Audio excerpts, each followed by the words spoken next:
welcome. We're still waiting for participants to join, so we will be still waiting for a minute or two before starting. But in the meanwhile, I'll just say some introductory words before I give on the word to our speaker. Really welcome here, and to our webinar, Alcohol Labeling, the Ongoing Momentum in Europe. My name is Dasha Kokolea and I'm from WHO Europe, and I'll be moderating today's session. So yeah, thank you all for joining us for this discussion on one of the public health interventions with quite a large interest and current momentum. We know that alcohol labeling provides information to consumers at three critical moments: the point of purchase, pour, and consumption, making it uniquely positioned to deliver information to a broad reach of population. So today's webinar will, to a large extent, focus on provision of information of health risks through alcohol label, but we will also touch upon the policy developments in the provision of nutritional information in some of our presentation. We will explore both the regional and global WHO perspective and hear directly from 3 member states in the WHO European region that are leading the way in policy development implementation. So our 90-minute session will be structured in 2 parts. First, we're going to hear updates from WHO on the ongoing work and priorities, both globally and regionally. And secondly, we'll dive into member state experiences from Ireland, Latvia, and Norway. There will be opportunities for questions, so please use the Q&A section to ask our speakers, and we will address it in case, depending on the time we have left. I received the first Q&A that somebody cannot hear me. Can the others hear me? But I think it's, yeah, okay. And probably it's on the other side. And with this, I'd like to introduce our first speaker, Karina Ferreira Borges, Regional Advisor for the Alcohol, Illicit Drugs and Prison Health Unit at WHO Europe. So Karina will welcome us on behalf of the regional office and provide us with the updates on the ongoing work and priorities. So this will focus on the evidence of alcohol health warnings developed as part of EVID Action Project, financed by the European Commission. So Karina, with this, I give you the word and the presentation. Thank you. Thank you very much. And good afternoon, good morning, good evening to all of you attending this webinar. It's a pleasure to be here and to be speaking about this very important topic on alcohol health warning labeling. So let me just start by providing you a little bit about, the perspective of this work and what WHO has been doing. We have been talking about labeling as an important intervention already for a long time. We had a global strategy in 2010, and then we had the European Action Plan also in 2012, approved by all the member states that already called for providing consumer information and labeling of alcoholic beverages to indicate the harm related to alcohol. So it's been quite a long time that WHO has been advocating for these types of policies. As you can see also here, the Global Action Plan actually that was recently launched has several provisions related to labeling and calls up to member states to ensure appropriate consumer protection measures through the development and implementation of labeling requirements for alcoholic beverages that display essential information for health protection. And of course, this includes health warnings. So health information with the focus on labeling is one also of the key priorities of the European Action Plan for alcohol that we have that have been adopted by the member states very recently in 2022. So these are all important areas that have been gathered and indicated by the member states. And our work has been focusing primarily, again, in the area of health warnings, although labeling can be very much, further compiled by other information that can be included in alcohol labels, as we have seen in this slide. For a long time, labeling has not been seen as intervention that would be effective. And of course, this can be due to several reasons. And we know that one of the reasons is because of poor implementation. If you have in an already very polluted type of device or alcoholic beverage labels that do not have meaningful content or visibility, or that, for example, are not consistently applied, this means that it will be very difficult to understand what their use is and whatever kind of effective intervention they may bring. And this is especially important because we have seen that a lot of this labeling has been put in place under industry self-regulation. However, this perception is shifting, and when labels are designed and implemented according to the best practices, they are most likely to be noticed, and we know that they work and they have a meaningful impact. Today, labeling regulations are a major concern for alcohol producers who many times oppose this kind of information for consumers. And we will hear a little bit more about this on the experiences from our member states. But again, one of the calls from the European Action Plan and from the Global Action Plan is really that we have to address the public health harms from alcohol, and information to the consumers, knowing the risks is extremely important. So this raises an important question, which is if labeling is truly ineffective. Again, why is it that there's so much resistance to labeling policies? Well, there is another reason as well behind labeling being many times disregarded by researchers. And that reason is historically due to the fact that there's been a misunderstanding and, poor judgment, I would say, in its ability to change behavior. But today we know that labeling actually serves multiple purposes. It doesn't mean that labels have, no that behavioral impact. There are many interventions that are needed to have that impact, like restriction on availability and pricing. They have immediate impact, but labeling as well should be seen as part of a broader alcohol systemic approach to reducing harms from alcohol consumption. So from a consumer protection, the key here is to ensure that information is available on the product label so that the consumers can make informed decisions, whatever those decisions may be. They just need to have access to that information. From a public health perspective, we go a little bit further, and health warnings serve important functions that go beyond these short-term behavioral changes. They raise awareness on alcohol-related risks. They increase public support for alcohol policies because it becomes a topic that everyone feels comfortable talking about. Everyone understands the risk and understands the need to be able to have conversations. And of course, it also reduces the appeal of alcohol products. Then finally, a question that can raise is why include this information on the label instead of using, for example, communication campaigns, school programs, or even, the famous QR codes? Well, the answer is very easy. It's related to reach. Labels are seen at the point of purchase and consumption, and therefore we will have with that the widest possible audience. And they're also more cost effective for governments than, these really large scale public health campaigns that would be otherwise done, through communication or through schools.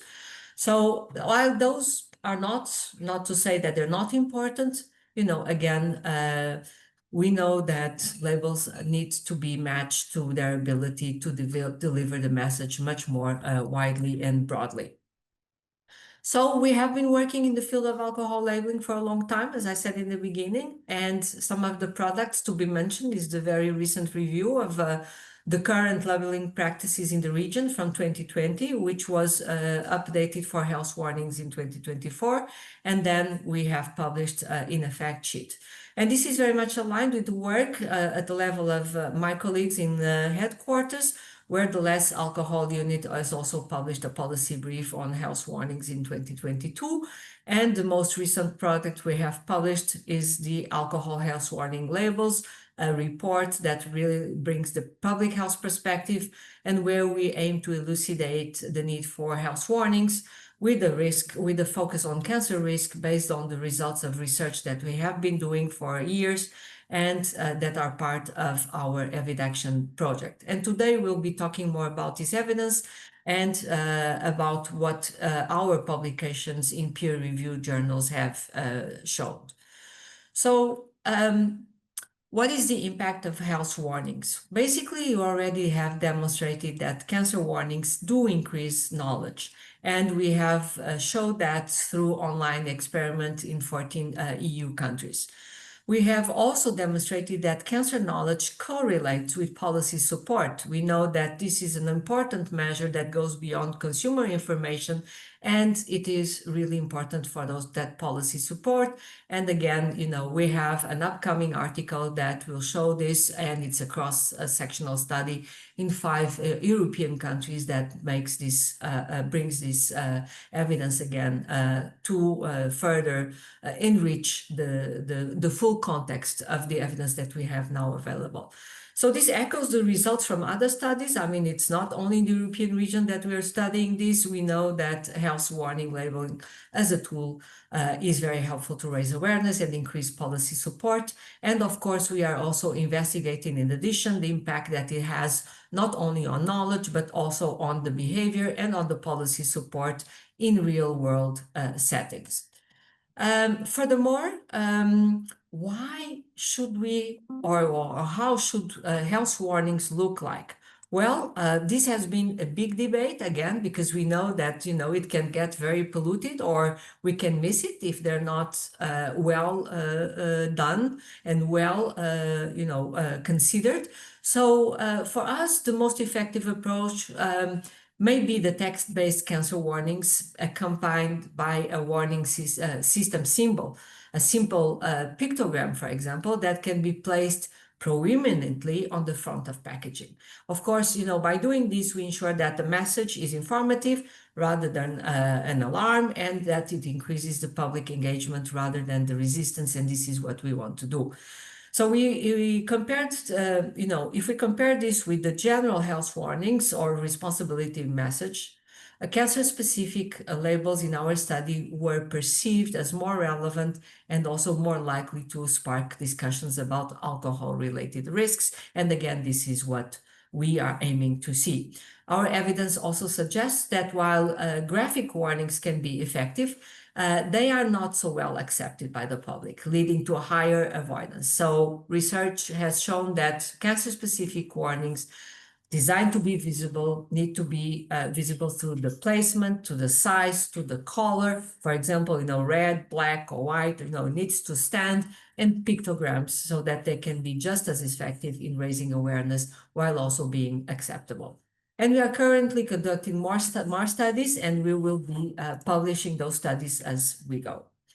Finally, we also looked into the issue of the QR codes. This is a very hot topic in Europe, and a very hot topic also in many of discussions where we see economic producers being more engaged.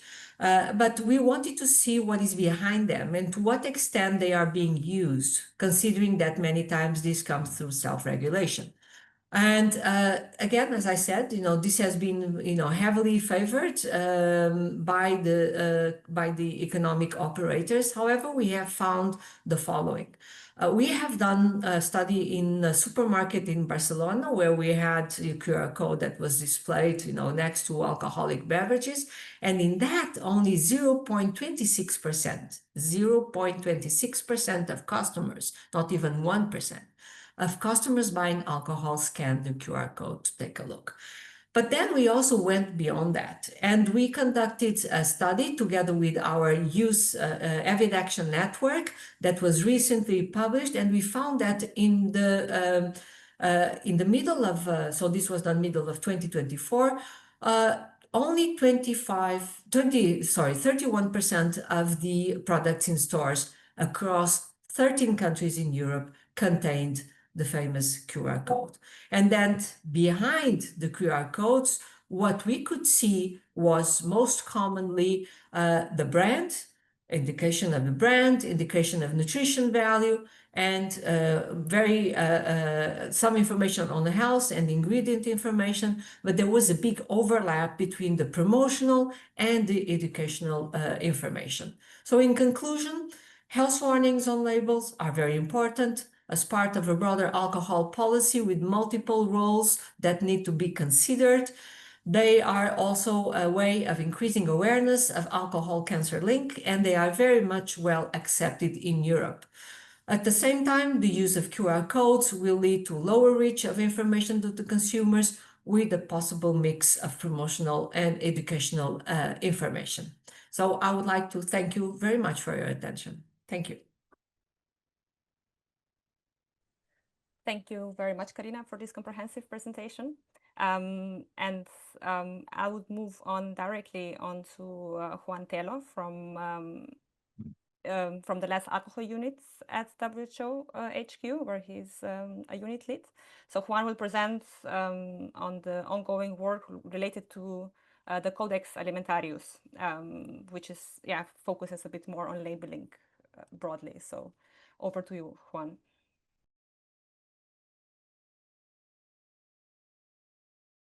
Thank you. 1 minute, I will have some challenges.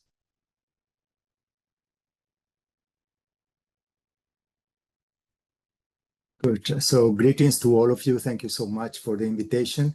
I will walk with you through the work that WHO does supporting the Codex.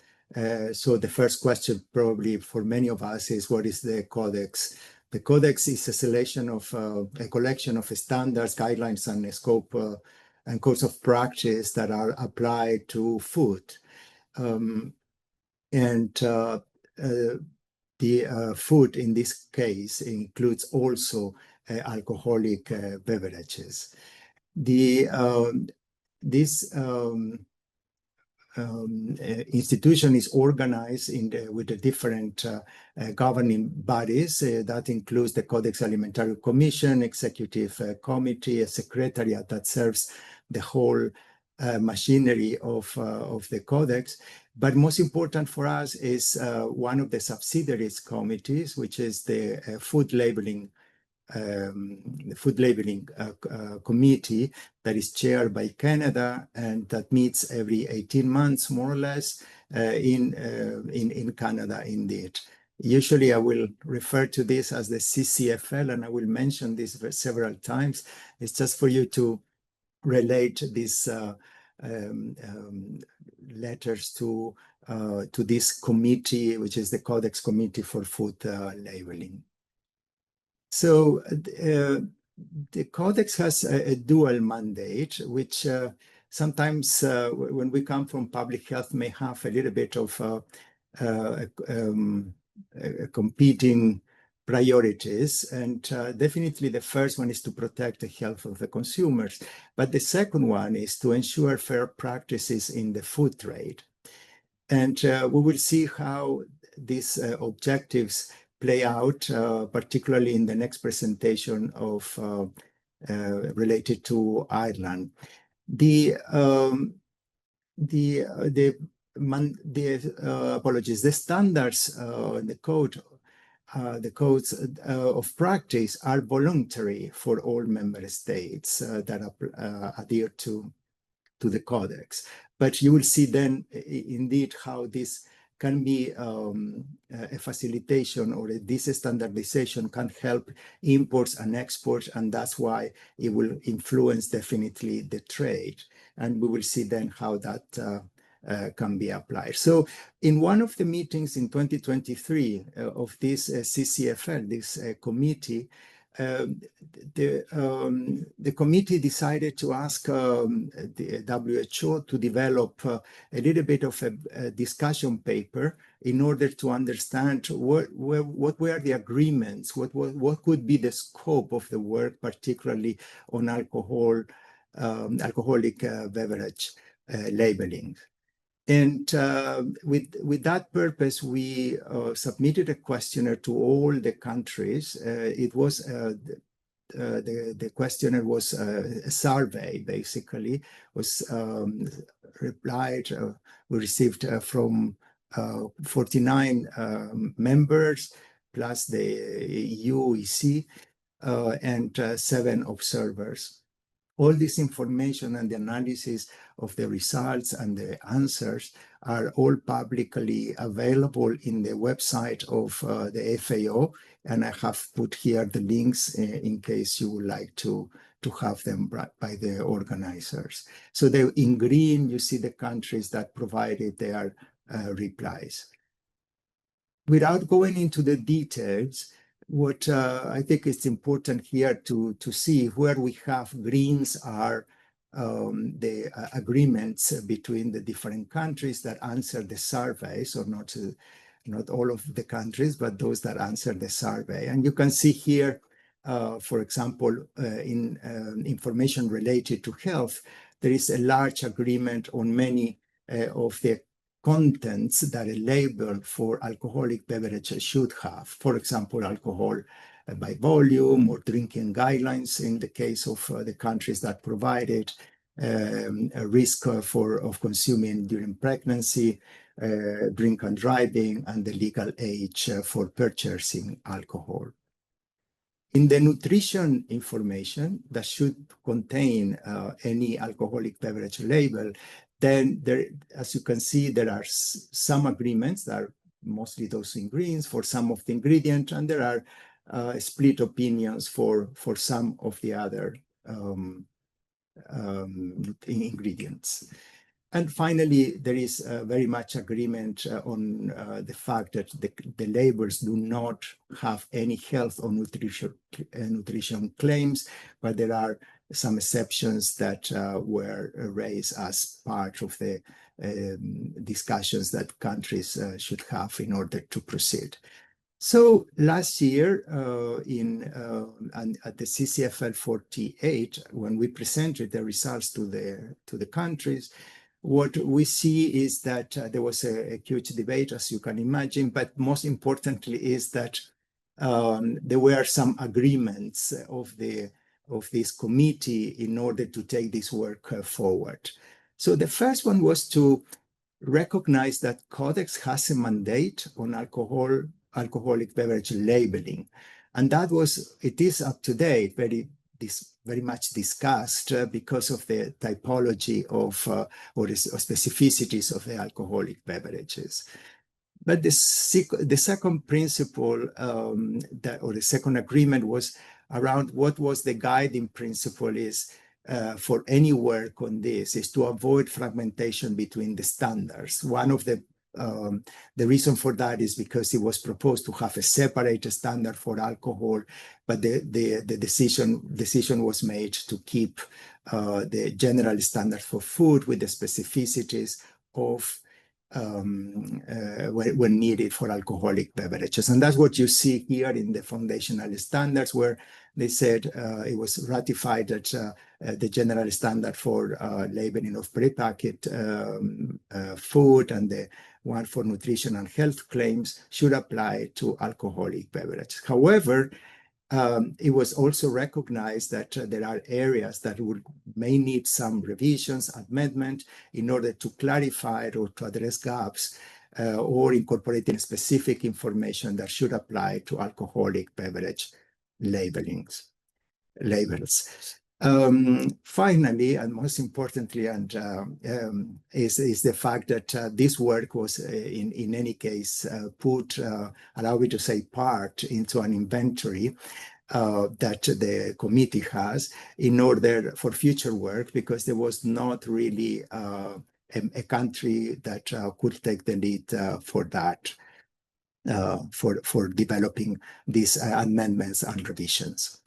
So in this regard, then Tanzania expressed interest on leading this work and convened an informal working group for developing this discussion paper and this project document that should then be submitted to the CCFL 49 that will meet in 2026, early 2026.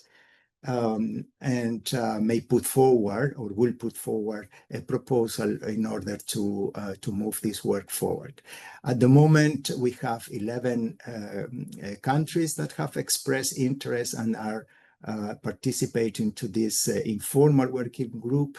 The group meets every 2 weeks in order to progress with the development of these papers that will be later discussed in the CCFL 49.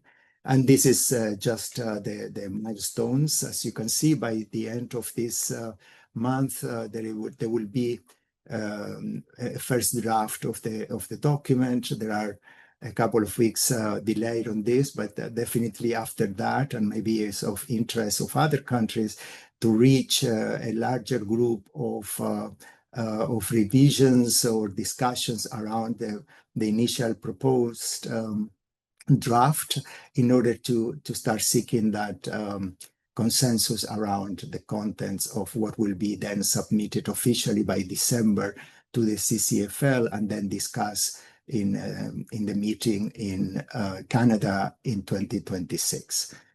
These are the standard outlines that the document has. And this is what the current group is developing. As you can see, June is the deadlines, and as I said, maybe a couple of weeks delay, but the group has been extremely active. So I think for now I will stop here, and I appreciate the possibility to present this. Thank you very much, Juan. For giving us insight into this really important work. I see that we have a question in the chat with regard to your presentation, which is about the extent to which the responses of the survey that you just presented were influenced by alcohol industry representatives. Can you give us some insight into that? Thank you. Yes, there were many members. As you can see, there are mostly members of the committee of the Codex. There were 7 organizations, different. So, but 5 of those were civil society organizations, very supportive. There was the organization of International Organization of Wine that also provided, and there was only one submission from a different member that has an observer status. So mainly it was the submission. It was mostly. Yeah. That's correct. Yeah. Yes. Yeah. Okay, great. Thank you. Thank you very much, Juan. And with this, we move on to our member states discussions portion of the webinar. So we're first going to hear about Ireland. Ireland is a very interesting case, as it has, it's basically a pioneer of alcohol labeling policy in Europe. And it's really been at the forefront of the comprehensive labeling policy, and is set to implement the new labeling regulations that would include the cancer warning by next year. We will have 3 presenters actually for Ireland. We'll begin with presentation from Sheila Gilhenny, CEO of Alcohol Action Ireland. So Sheila will walk us through Ireland's recent policy developments and the current situation with the implementation. And afterwards, we will hear from Ben McGrady and Elizabeth Ruiz-Cairo from the WHO Public Health Law and Policies Unit, who will focus specifically on the discussions on the Irish legislation happening at the level of the World Trade Organization. But first, I'll give a word to Sheila. Thank you. Thanks so much, Dasha. Very much appreciate that, and hopefully my slides are showing there for you all. So I'm joining you from Ireland. I work with Alcohol Action Ireland, which is a policy and advocacy group. We're an NGO, but we've been very involved in advocating for the introduction of labelling here in Ireland. And just to give you a little bit of background, the labels which Ireland is introducing from May of next year actually form part of a wider package of measures that were passed by our Parliament here back in 2018, after, I will say, quite a lot of discussion, 3 years of debate. But they include measures using the WHO best buys, so controls on pricing, say through minimum unit pricing, some controls on marketing, and on availability in shops, so things like structural separation in supermarkets. So a lot of these measures have already been implemented. They're the ones you can see over on the left-hand side. Labelling is due to come into effect in May 2026, but there's a couple of others that still haven't come into effect. And I'll particularly note that there's one which is on the content of alcohol advertising. It's designed really to sort of strip out the myths that we see in alcohol ads. But an important part of it is that the same warnings and the same messages that will be included in our labelling measure will also be included in this measure around restrictions on the content of alcohol advertising. So the basic message here is that these are measures that are designed to work together. It's not that we're saying that there's any one silver bullet that is the answer to everything, but it's a package of measures that is designed to try and reduce alcohol consumption here in Ireland and to reduce in particular, the exposure of children to the marketing techniques of the alcohol industry.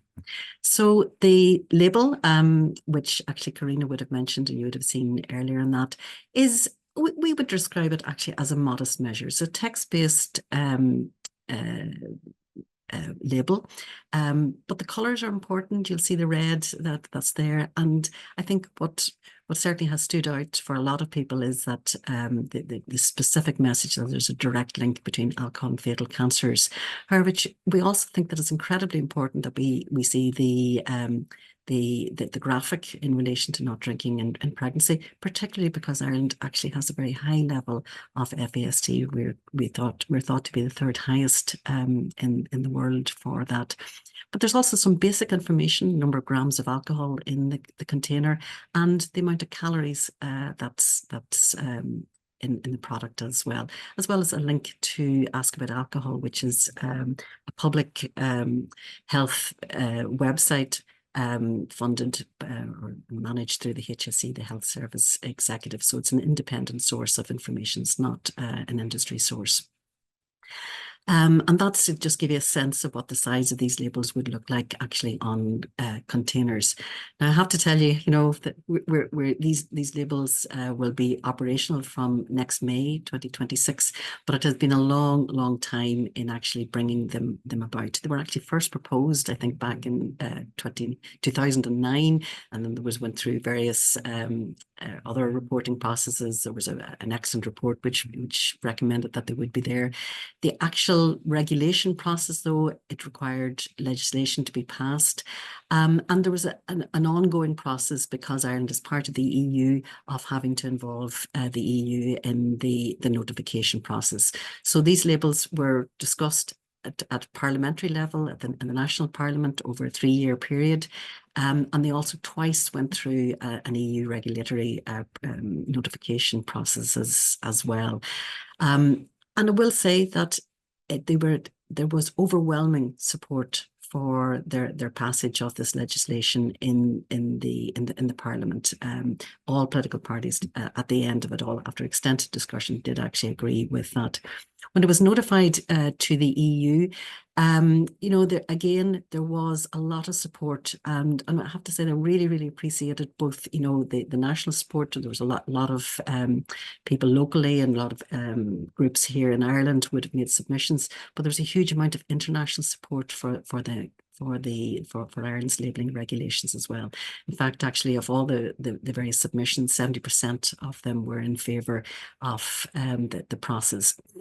There were a number of member states who did object and who did put forward, comments and opinions on that. But after 6 months, the EU response essentially was that Ireland's regulations were not a barrier to trade. And in fact, of course, that's actually very consistent with the EU's 2011 regulations, which says that member states can adopt their own labelling measures, provided that there is this notification process carried out. And that's a recognition that each member state within the EU has its own competency to adopt the measure on the grounds of the protection of public health. And actually, the European Commissioner on health and food safety made that very explicit in comments that she made in 2023, that Ireland's labelling regulations were justified on public health grounds, and they were proportionate to the scale of the issues that we were facing here. There is another process then to be gone through of notifying to the World Trade Organization, and Elizabeth is going to talk a little bit more about that in detail as well. But essentially, what happened there was Ireland would have made the notification process, and after the specified waiting period, went ahead and signed the regulations into effect. And we're certainly very proud of Ireland's leadership in this regard. But I will note that there is a 3-year lead-in period. So they were signed into law in 2023. That's 3 years then before it would actually, come into effect. And 3 years is a long time in alcohol policy for a number of reasons, because we know that the industry are very much opposed to these regulations, and we're always kind of looking for, I suppose, any entry point that they might get again into raising further objections. And they found that in the discussions that have arisen recently in relation to global tariffs. So a couple of months ago, 6th of April, our Minister for Finance made a statement in the media that said, in the light of ongoing concerns and changes in our trading conditions, or possible changes in trading conditions, that these labelling regulations would be re-examined.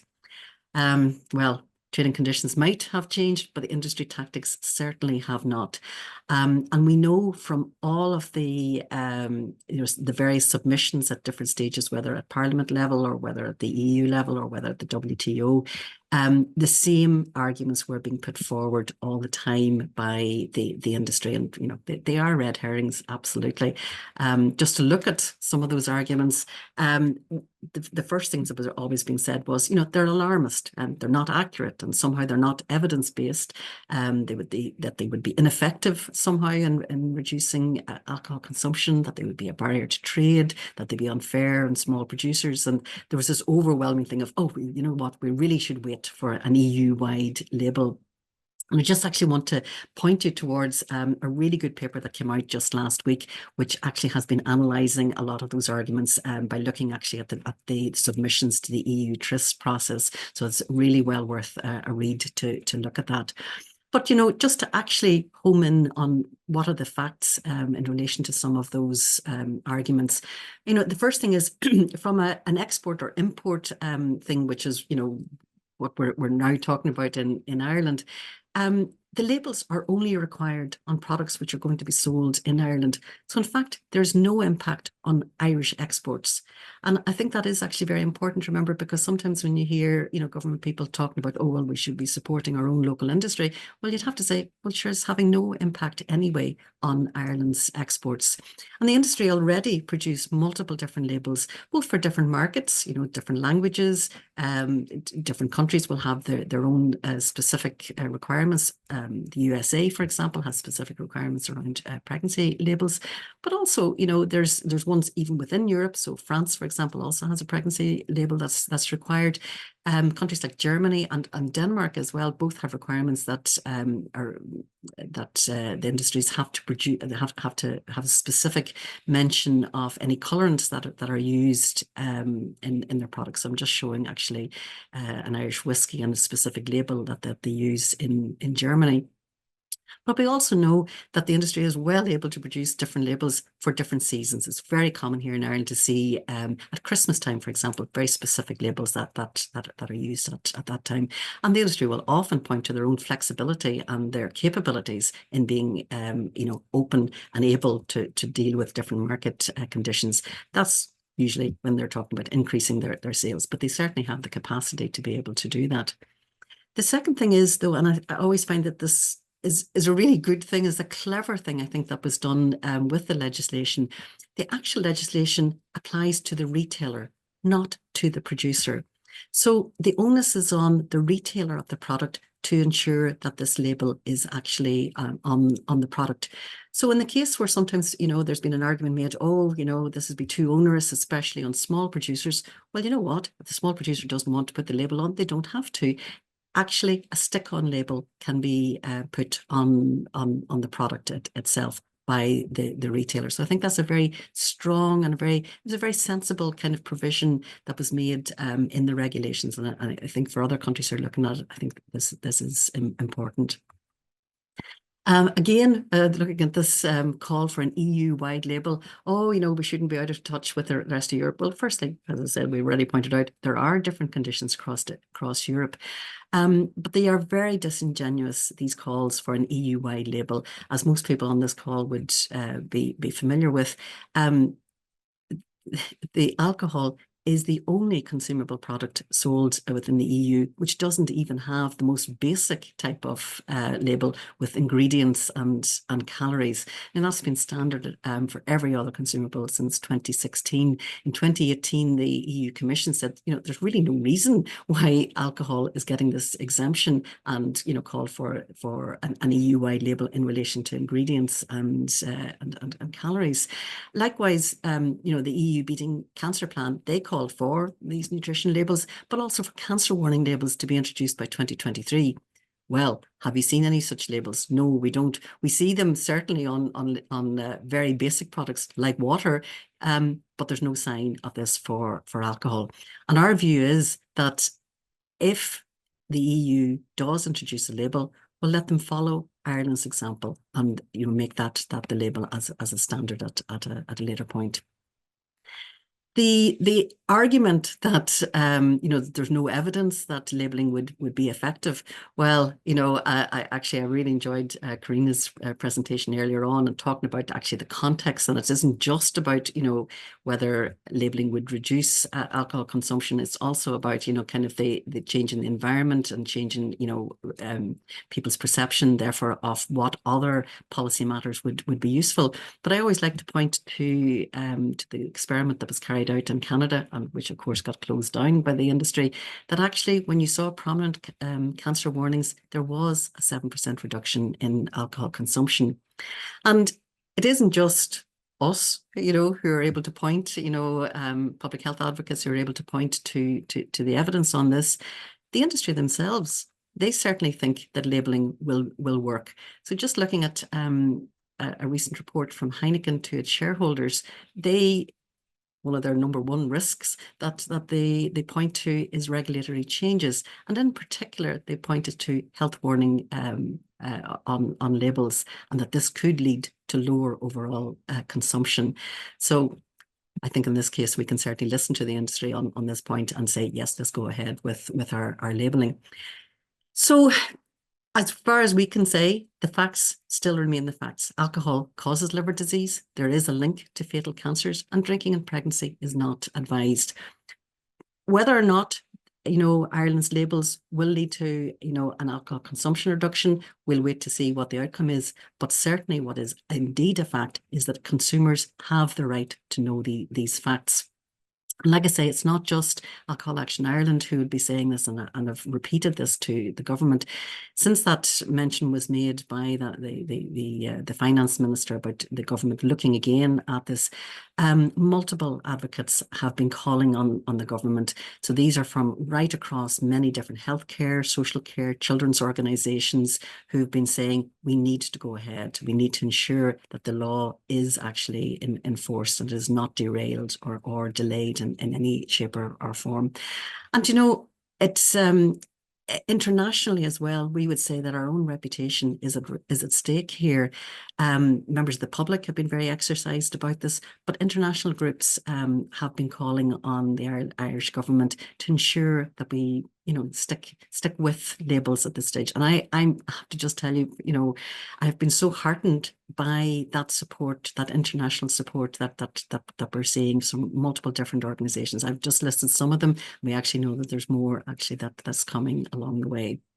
But the other thing that's really heartening me is that if you go into shops today, right across Ireland, you'll see these labels actually in the field, because this is a reflection of many sections of the alcohol industry, particularly in the wine is where we're seeing it, but these would be from countries as diverse as Spain, Italy, Australia, New Zealand are producing the labels, which is a reflection really of the business cycle that they would have, where they would import large quantities of wine and then would bottle and label locally.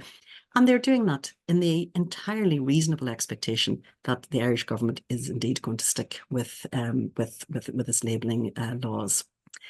Our view is if Ireland succeeds, others will do so. And I'd be calling on anybody who's listening here who would like to get involved in our campaign to ensure that Ireland sticks the course here. Please get in touch, and we would very, very much welcome your support.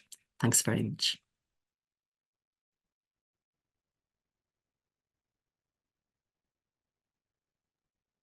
So I will now share my screen to continue with the discussion.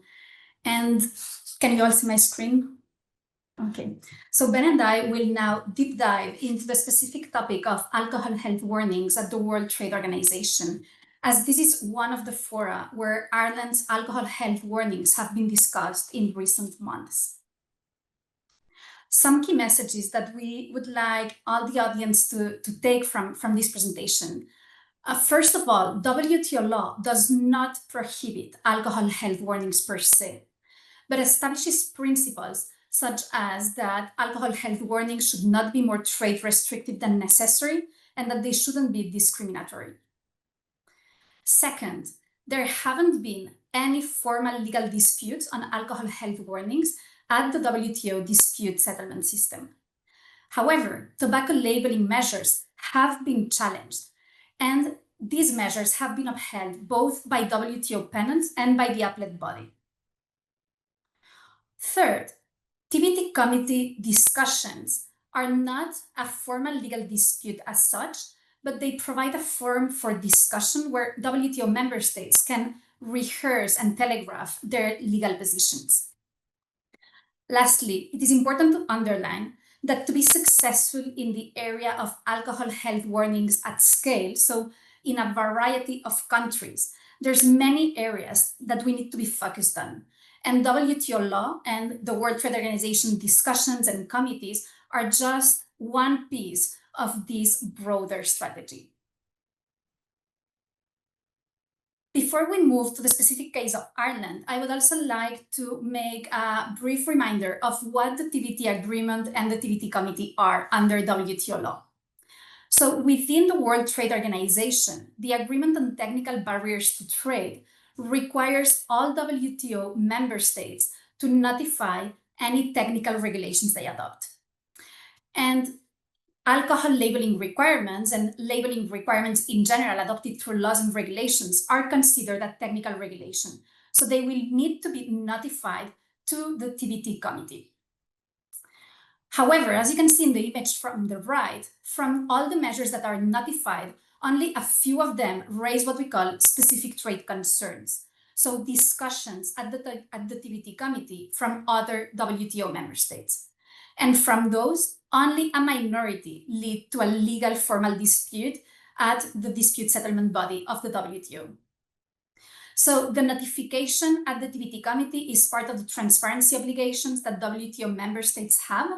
And the TBT committee provides, as I was saying earlier, a discussion forum for positioning, for each member state positioning itself with regard to a specific issue. But it may or may not predate a legal dispute before the dispute settlement body.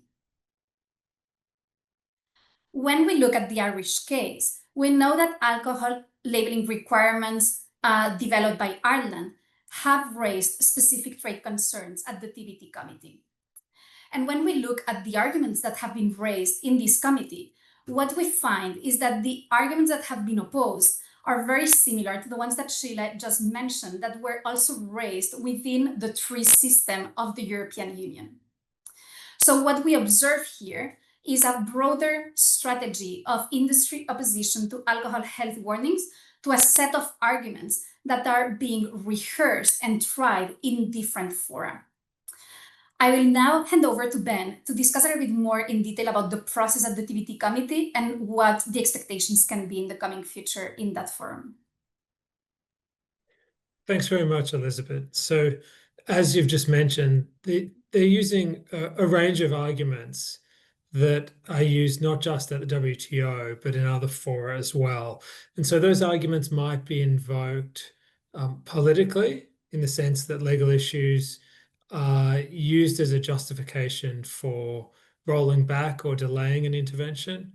And you can see this actually in the Finance Ministry's statement that Sheila mentioned, that changing conditions of international trade are in fact affecting the issue and justifying a revisiting of the policy. But when it comes to the TBT committee, it's a mixture between a political forum and a legal forum, in the sense that it's not like bringing an issue to a formal system of dispute settlement under the WTO, where one member brings a complaint against another, initiating a formal legal process. Instead, it's simply a committee process where WTO members bring what's called a specific trade concern, and that can be as benign as asking questions of another WTO member like Ireland to clarify the nature and intent of a regulation, or it can be as specific as making arguments against implementation of that regulation, such as arguing that it's more trade restrictive than necessary. We see here in the history with Ireland that initially there were 12 specific trade concerns in 2023, and that over time the number of countries asking questions or raising issues with the measure declined to the point in June 2024 when there were no further questions or positions put by other WTO members. WHO also participates in the committee and has intervened twice at two of those meetings to stress the international guidance that the organisation has issued, including on health warnings, and the strong evidence base underpinning the conclusions about the link between alcohol consumption and cancers. So although the World Trade Organization is a forum that's somewhat obscure and foreign, it's not necessarily a cause for alarm. In fact, it's quite common for alcohol labelling measures to be discussed before the TBT committee. Now, the fact that nobody's raising the issues today doesn't mean that the issue won't come back to the committee or won't come back to the WTO, but rather that when we view the industry strategy in a holistic way, it's no longer profitable for them to be raising the issue in the TBT committee. Either they don't have a country that will bring a complaint on their behalf at the WTO, or they're finding it more strategic to pursue their arguments in other fora, whether that is political fora in the home country of Ireland, whether it's domestic courts sometimes, or European courts for EU member states. Although we're not seeing those legal challenges in Ireland yet either. I think the main point is that the invocation of WTO law needs to be viewed in this broader political context.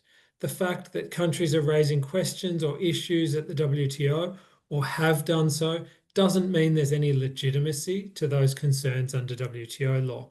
In fact, as you've mentioned, Elizabeth, we've found that in the past, there haven't been disputes over mandatory labelling measures on alcoholic beverages at the WTO, but that also in disputes on other health issues, such as tobacco labelling, WTO panels and appellate body have found that members have a wide margin of discretion. That is, they have a very clear right to regulate in the interest of health.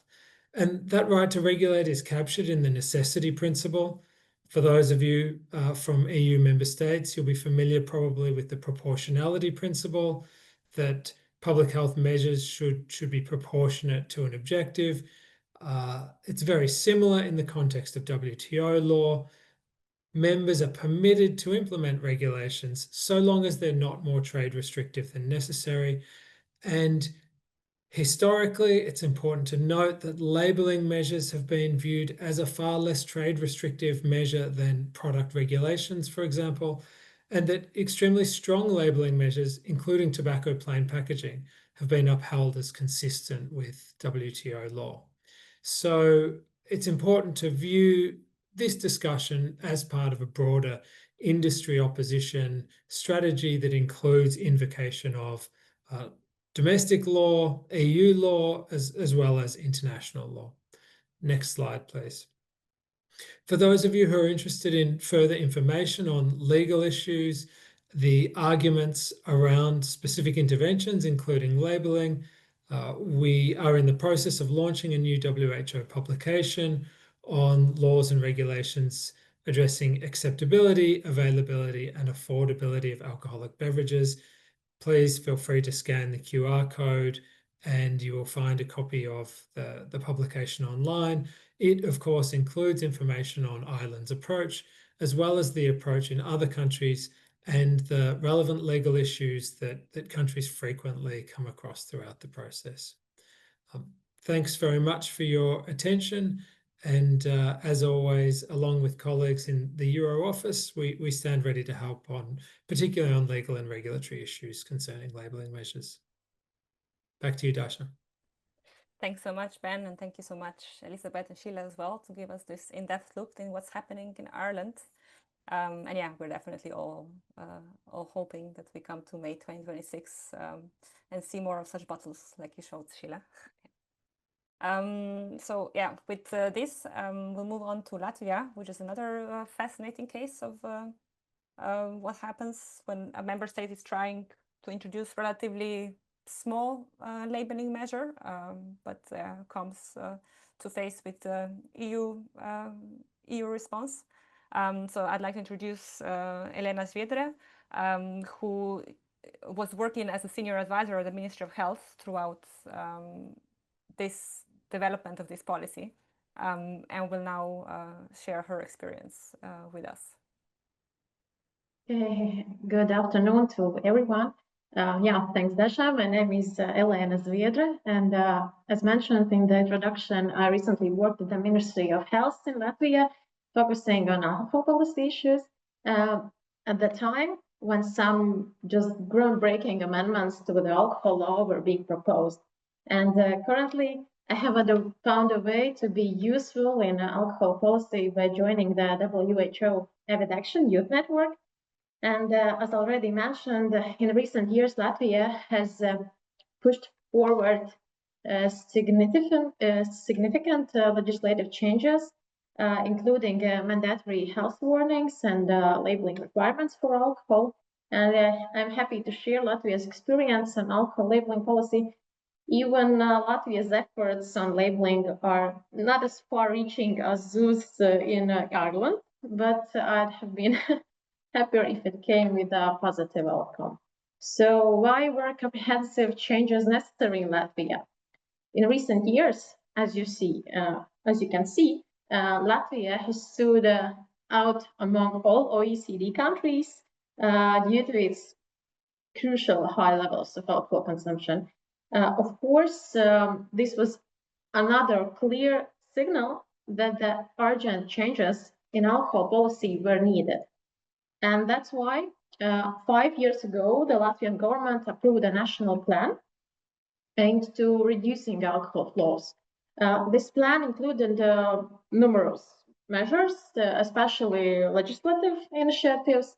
However, to be honest, many of these initiatives were eventually dropped after discussions and debates. And since public hearing, the draft law triggered like a tsunami of objections from industry stakeholders and state institutions as well. And as you can see, it was only March 2023 when the draft law finally reached the government and was forwarded to the parliament. And 3 years after, the final version was submitted for notification to the European Commission via TRIS procedure. And the notification and consultation process lasted approximately 7 months. And finally, in January 2025, this year, the draft law was adopted by the parliament, unfortunately without labeling requirements. Our drafted law included on the left side, you can see the measures that did not require notification procedure via this TRIS system, and others that restricted or could potentially restrict the free movement of goods within the EU on the right side. And in summary, proposed amendments aimed to limit alcohol availability, advertising, and marketing of alcohol. However, there were 3 key requirements on the right side that had to be notified with the European Commission and member states. So first of all, it was mandatory inclusion of 2 pictograms, warning labels, on every alcoholic product sold in Latvia, whether it produced domestically or abroad, whatever. These pictograms should encourage citizens not to consume alcohol during pregnancy and not to drink driving. Second is the inclusion of ingredient and nutrition information on alcoholic beverage labels. The full nutritional declaration could be provided also via QR code as well. Importantly, that our domestic small-scale alcohol producers would be exempt from providing full nutritional details and required only to display the pictograms, the health warnings. And third thing is a delayed alcohol delivery requirement for online purchases, which could theoretically affect business in our neighboring countries. And what else? Separately, I want to highlight a provision that did not require notification to the Commission.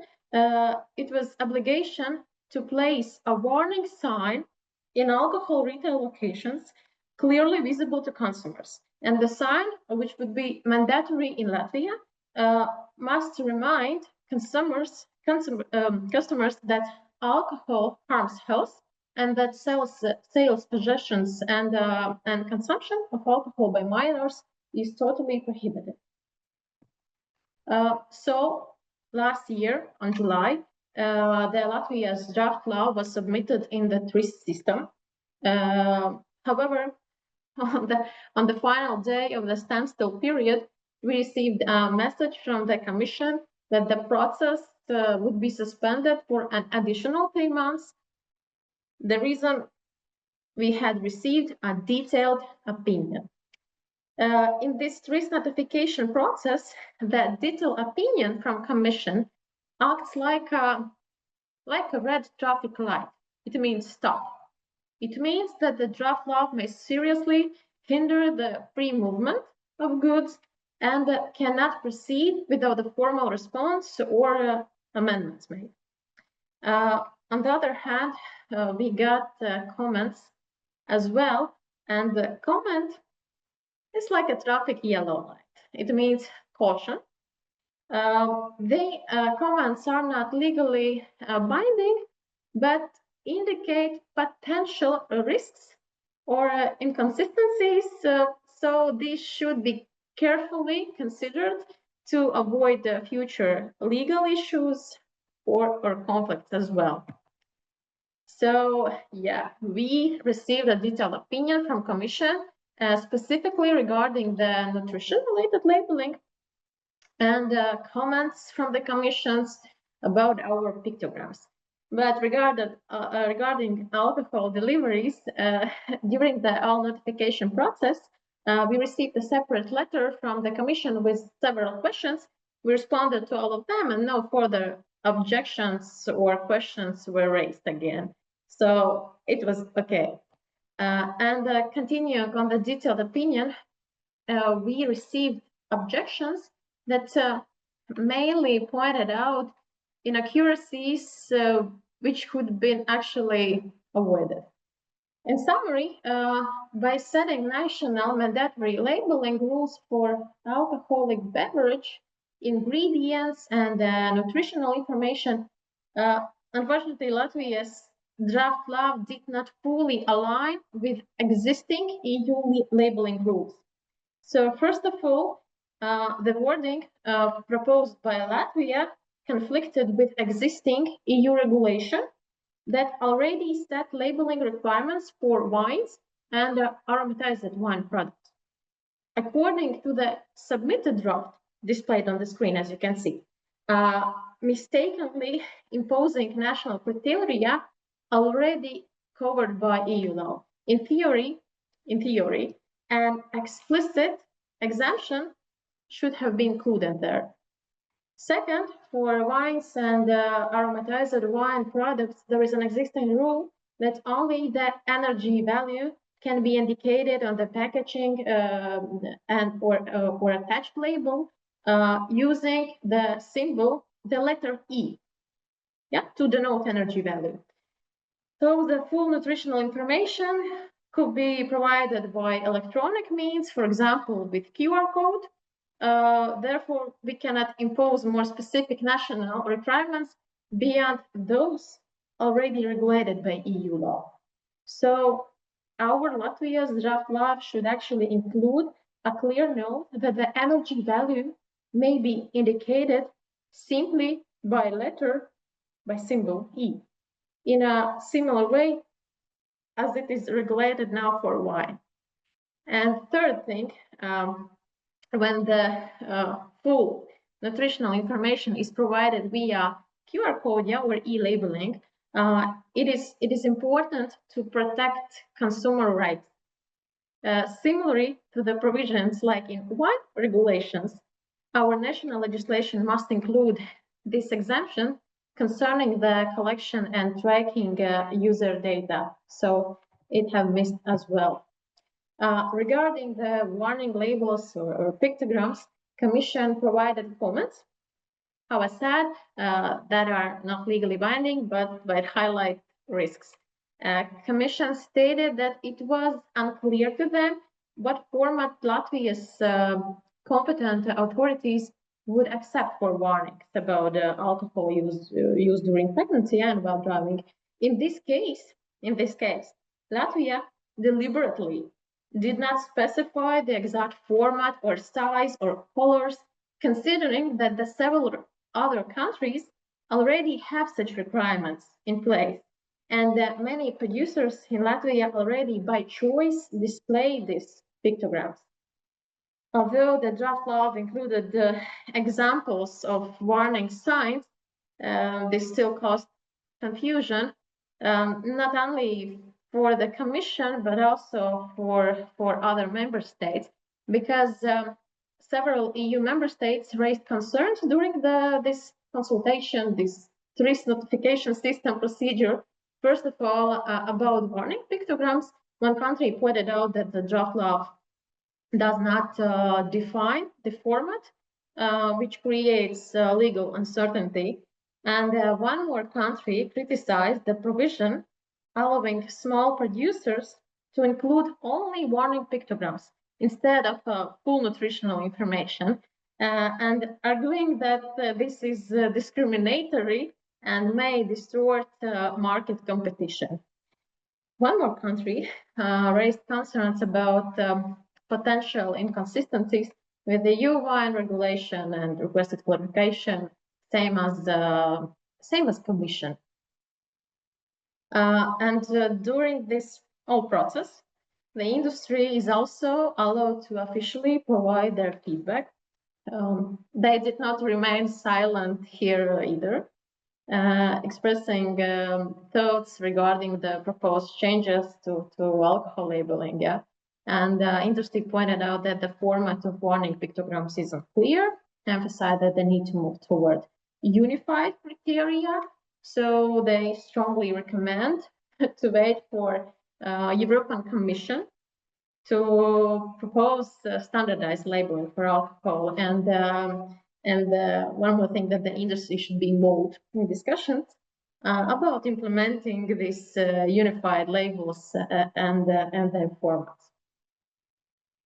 Also, they left their comments on the nutrition labeling, saying that the requirements are unclear, discriminatory, and that such nutrition labels will not reduce alcohol consumption. Yes, as if the harm from alcohol comes only from ethanol, excuse me. I should mention you as the interested audience in this field, that regarding the warning sign, which we did not even have to notify, the industry still dared to raise objections.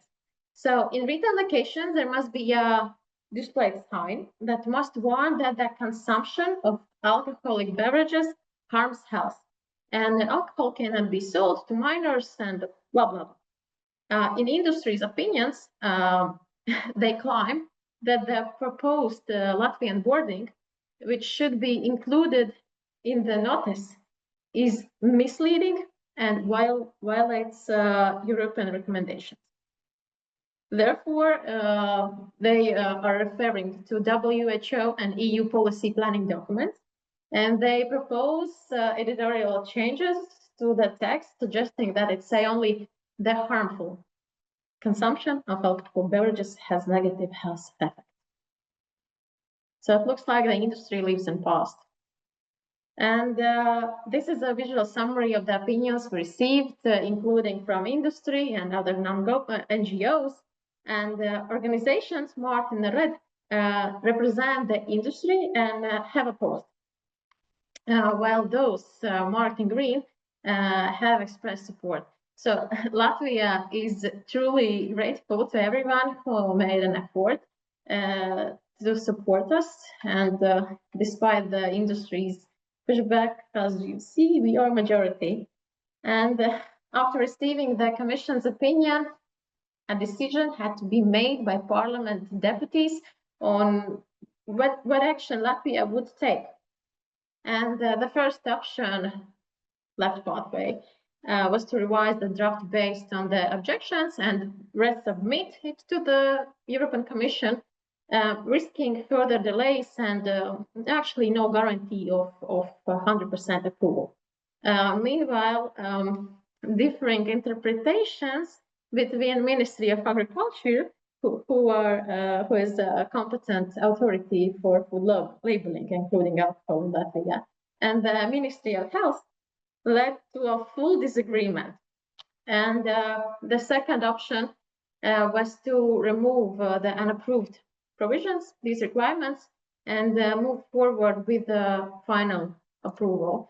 And as you can predict, the second option was chosen, and Latvia informed the Commission that it acknowledged the objections and plans to proceed to the third reading of the draft law without the proposed additional labeling requirements.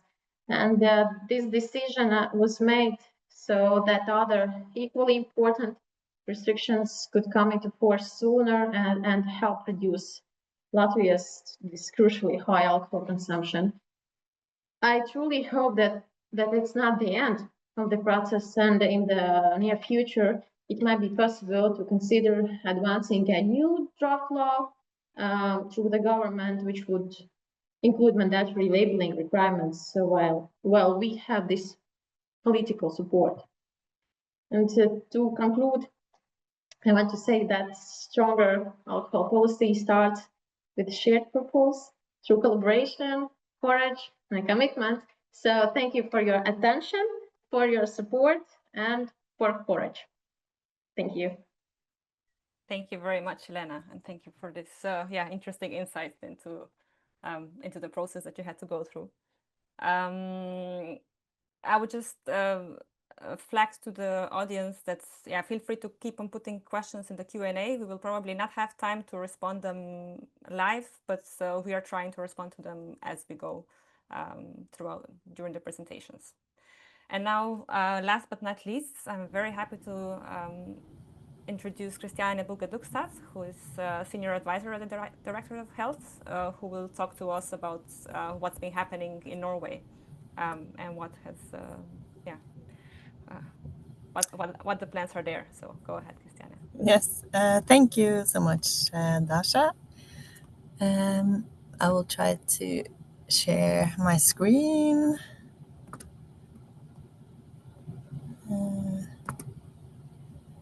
Will someone please confirm that you can see the presentation? Perfect. Thank you, Dasha.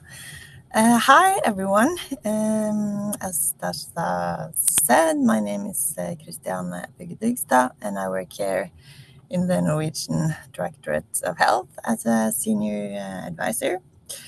And I will present the proposal that we in the Directorate made last year about how alcohol health labeling could look and should look like in a Norwegian context on behalf of the Ministry of Health and Care Services. Some words firstly about the policy process leading up to this task. There has been discussions in the Norwegian Parliament over time whether labeling should be introduced. And finally, the former government proposed labeling in their national alcohol strategy. Originally, this strategy was meant to last until this year, but the current government has prolonged it until 2030. We have done 2 assessments about alcohol health labeling. First, in 2022, we did an assessment based on general principles, and then we concluded that Norway should introduce alcohol health labeling as a new measure. And based on that, as a follow-up, we got a new task from the ministry to propose design and regulation in a Norwegian context. Some words also about how we have worked with this task.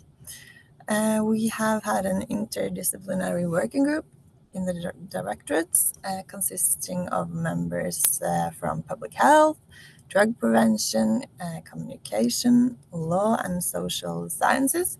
So we had like a broad perspective in our work and considered many different aspects. We also did some stakeholder involvement and consultation, one public opinion survey, interviews with the alcohol industry representatives.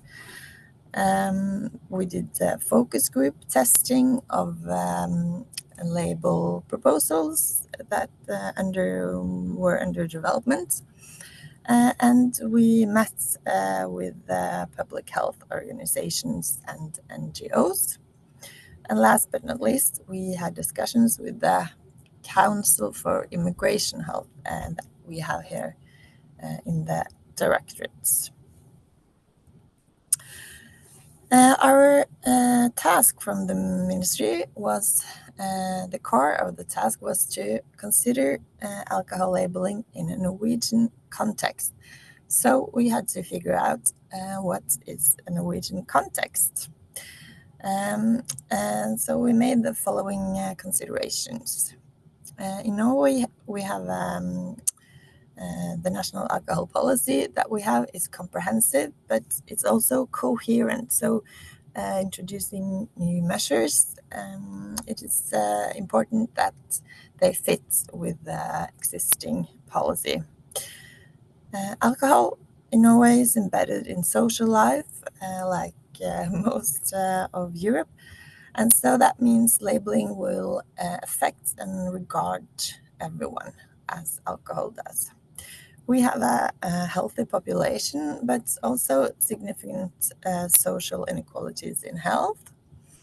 And even though we have a high education levels and standard of living in general, there is also great demographic diversity that we have to consider.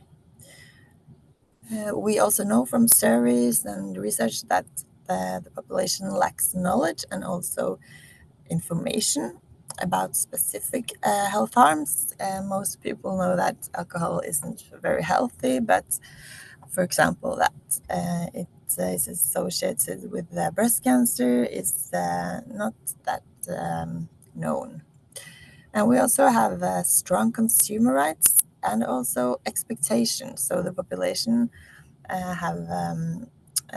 expects to get the necessary information about products when they go shopping and to make healthy lifestyle choices. And we also look to political goals and priorities in general, for example, reducing health inequality and increase health literacy are priorities right now. Yes. Then we also did some general considerations. We based our proposal on WHO recommendations. We considered international and European practice, knowledge and progress. Ireland, for example, we followed with interest.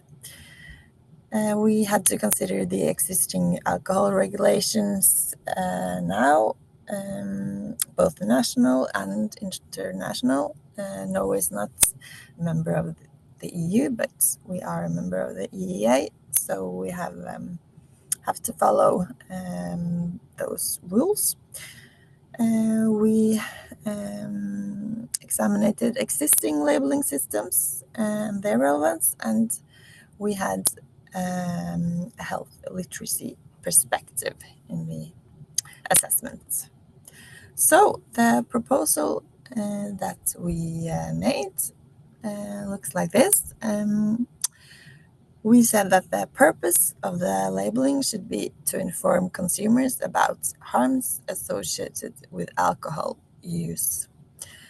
So the purpose is based in consumer rights, and the secondary purpose should be to reduce alcohol consumption. And this is also because we know that there is a lack of research about how whether this labeling could reduce consumption, but informing people is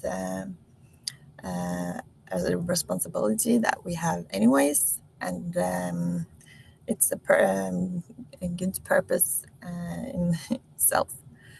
The form of the labeling should be neutral, informative, and simple so that everyone could understand it.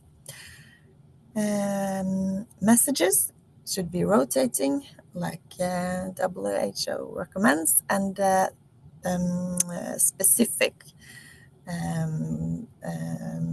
when it comes to harm, like specific health harms, the most prevalent or serious health harm at the population level. So it's relevant to as many people as possible.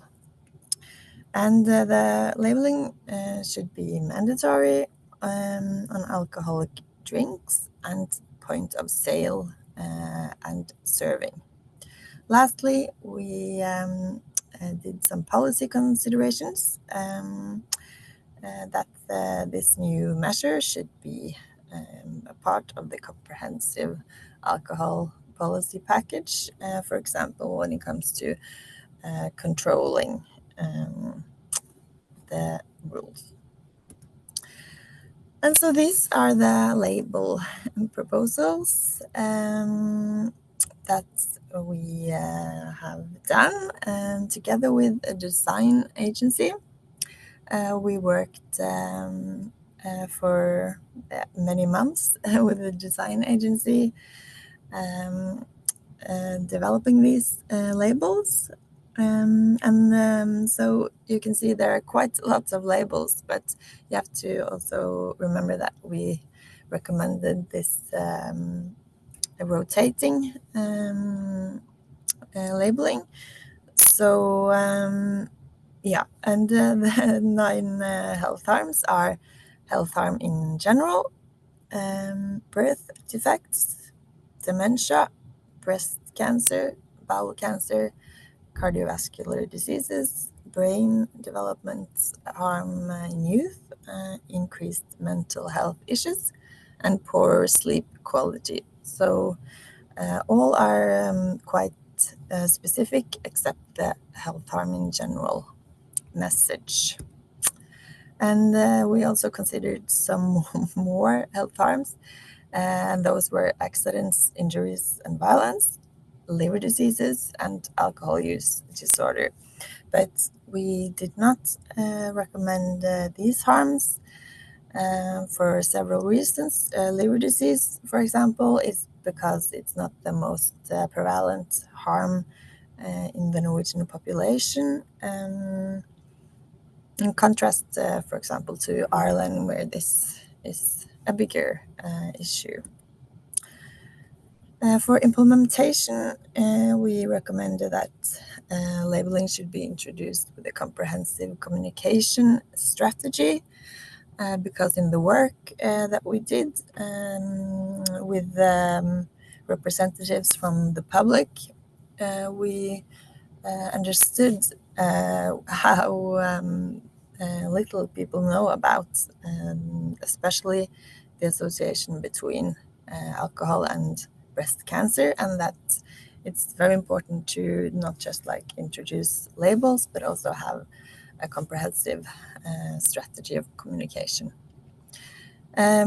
We meant that there should be a 2-year transition period, and that resources had to be allocated to administration, monitoring, and evaluation for a good implementation. So, what are the next steps then here in Norway? Right now, there is an ongoing assessment of our proposal by the Ministry of Health and Care Services. And in this process, we have been assigned an additional task to develop 2 new pictograms, including accidents, injuries, and violence. So that's exciting to see what the ministry will conclude. And if labeling should be introduced, the next step would be a public hearing, which, and then it's up to political decision whether labeling should be introduced. And in this regard, I can mention that we have a parliamentary election here in Norway in September 2025, which may be a kind of a wild card, but it's hard to say if the election will affect this labeling process. So, in short, to be continued is the conclusion on the next steps. And lastly, I can mention that the proposal we described in a report, both the proposal in itself and also all our assessments and the knowledge that we based the assessment on. And we have translated this report into English and will publish that very soon. That was all from me. Thank you so much for listening. Thank you very much, Christiana, and thank you very much for giving us an insight in what's happening in Norway and how that's gonna how that's gonna evolve in the next months and years. We've seen in the Irish case that things might take a very long time from the idea stage to the actual implementation stage, but we have to start somewhere. And with this, we've come to the end of the webinar. I'm aware we're already a little bit over time, but I just like to give some concluding remarks of what I think we've heard throughout the presentations. So on one hand, we can see that clearly that there's a momentum building across Europe. On one hand, we had the Europe Beating Cancer Plan, as we've heard, promising us nutritional health warning proposals, which do not seem to be arriving at this point, but there are member states that are taking their own steps. But as we see, there are not only challenges to passing this implementation on national level, but there's also challenges then in the international fora, so on EU level or on the World Trade Organization level. So this is something that everybody who is thinking of introducing legislation will have to get through. But as we've seen in the beginning, WHO is here. We're continuing to develop the evidence and continuing to support the member states. I think there will be a lot of exciting work still happening in the future. With this, I would like to thank all of the speakers for participating, and thank all of you listeners for listening to us. And I hope you've gotten an insight of where we are at the moment in Europe, and we'll take that with you into your working life. So thank you very much, and have a good end of the week. Bye bye.